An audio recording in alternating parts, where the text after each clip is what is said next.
IFM News. IFM News. IFM News. Idol Joan, good morning. Please come in. Yes, good morning, Idol Bernard. Naiya da sa ritiya sang gunyang pandonsod iti syudad ti Lawag. Iti kinaawan na ti local school board da, iti las order ti sumangmamanon atawen. Dahito iti impablaak ni Konsehal John Michael Fariñas, kalpasan na tinasasarono, asing-asing dagiti daduma ang miyembros ti konseho, may nagti-suicide, gano pa nagpakamatay, nang nangruna dagiti estudyante. Himbatad na akas masiknan iti edukasyon, adu dagiti biktimang estudyante, no kaostoy at topiko, ket may sako mga irekomendar na, ti panakada ti hotline ang mabalin a pagtawagan, ang mga sistir kadigiti sagsagaba ti mental health issues. Karaman dito iti panakada ti guidance counselor apakaiyumanan kadagiti personal a problema. Kinunana daksangga sa saan naan mairekomendar dito as question, tawan na bukal nga grupo wano organisasyon ang magbuangay, wano mang patidter kumaka dito as suporta kadagiti estudyante. Hinain na nasaludsudnan na ito iti departamento ng masaan na anagunudan iti umno asungba. Raputi dito ikit na irekomendar iti panangiyuman ti sanggonyang panlungsod secretary iti Department of Education Lawag, may nagti daytoy abanag. Kasi man iti apan na kay dasar na iti sanggonyang panlungsod. By the Honorable Jeff Fariñas. I remember also, Mr. Chairman, during the committee hearing as to the resolution that was passed by the Honorable Honorable Brian Alcid about the anti-bullying resolution, Mr. Chairman. Naibaga di kinamiting BPD nga dapat certified nga guidance counselor nga maala iti schools tapno mesa isu nga way, Mr. Chairman, nga asideg nga papanan dagiti estudyante dagiti uping po nga kasapulan da iti makasarita, Mr. Chairman, kasi that's also one thing Mr. Chairman, that I wanted to raise if ever we conduct the city school board, Mr. Chairman, nga dagitoy kakastoy kumapay iti ikantayo iti pondo the programs, Mr. Chairman. And so with that being said, I'll take this opportunity, Mr. Chairman, to ask the secretary and write to ever nga kasapulan, Mr. Chairman, nga suratan nga city school board meeting kami, Mr. Chairman, because it's been a year already that we haven't stated that you should convene every month. That we haven't had a city school board. I've been asking why, and I cannot get a concrete answer, Mr. Chairman. And since this regular session has been about a lot of things regarding education, Mr. Chairman, that the idol ordinance, that the about suicide, being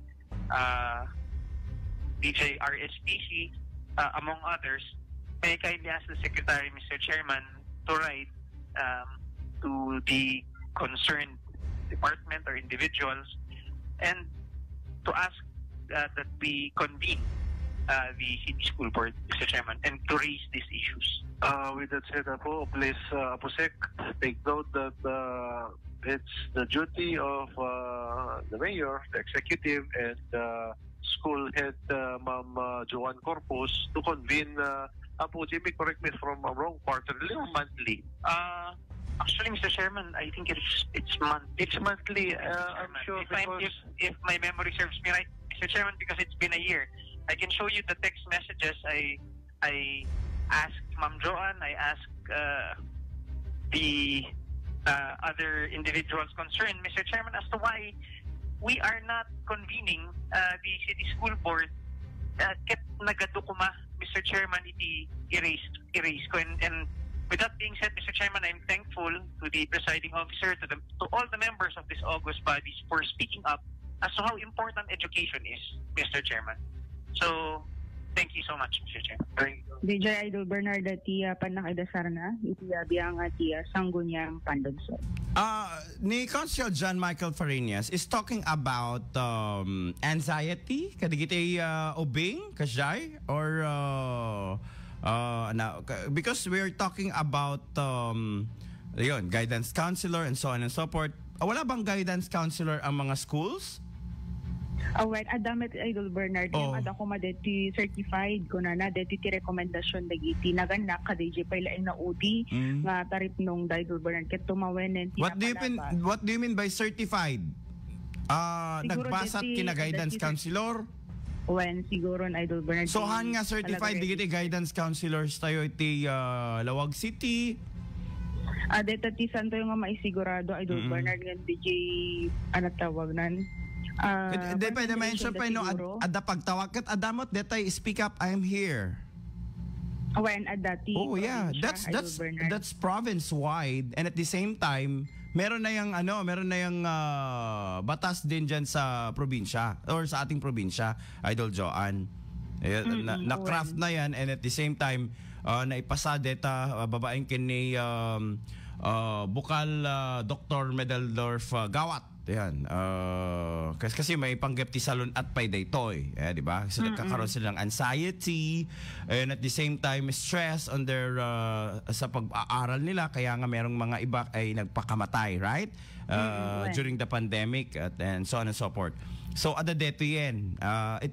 Siguro dito dakamatin ni Consiel John Michael Fariñas the specific board nga again na i-mention damat moray ni Apo Vice Mayor Carlos Fariñas nga ada iti ni executive ni DepEd ni Ma'am Joanne and at the same time Committee on Education iti Sangguniang Panlunsod, di ba men? Ken digiti youth iti biyang kadagiti agtutubo nga digiti ket isut concerned da may panggap iti edukasyon digitoy nga miyembro kadetoy ket isut dat amang create no kas pagarigan iti school board ti Lawag City. Apay awan ket malpas tatada lang nga mapanunot ket malpas detoy. Sino ba ti Committee on Education ti Sangguniang Panlunsod? Ni ni Apo Jamie Fariñas Idol Bernard so nga i-raise na dito nga tumawan met langan ket ikampay makapag-convene ko na ket masapol ko mga monthly Idol Bernard. So ni Apo John Michael isun mo lang ti Committee on Education? When Idol Bernard. Taapay nga di na nga maawis ni Apo Mayor. Bisong oras deja itatati problema. One year rin tinapalabas ko na ada di pa nagsaludsod na itibiyang ti DepEd. Di sungpat na ket han na pa nga nagunodan di gusto nga answer na Idol Bernard. Nay, there's something wrong. Questionaran nga rod itibiyang ti Committee on Education. Ti Mayor, apay, di convene iti school board. Ado di kiti ma-erase nga problema. Which is actually, di ba? Lawag City ti number of cases kadigiti nagpakamatay, right? Bueno, malagit mo dito indasar ni Konsehal Alcid na one barangay o pati cases da. Ket kadwan gayam kadigiti ket ubing ken may panggap ti love life dati rason no apeng agpakamatay da. Digita eskwela and love life personal. Gapo ka deta kapag nagbuy-buya da iti kada cellphone da kada titila da kada teleserye di ngamen.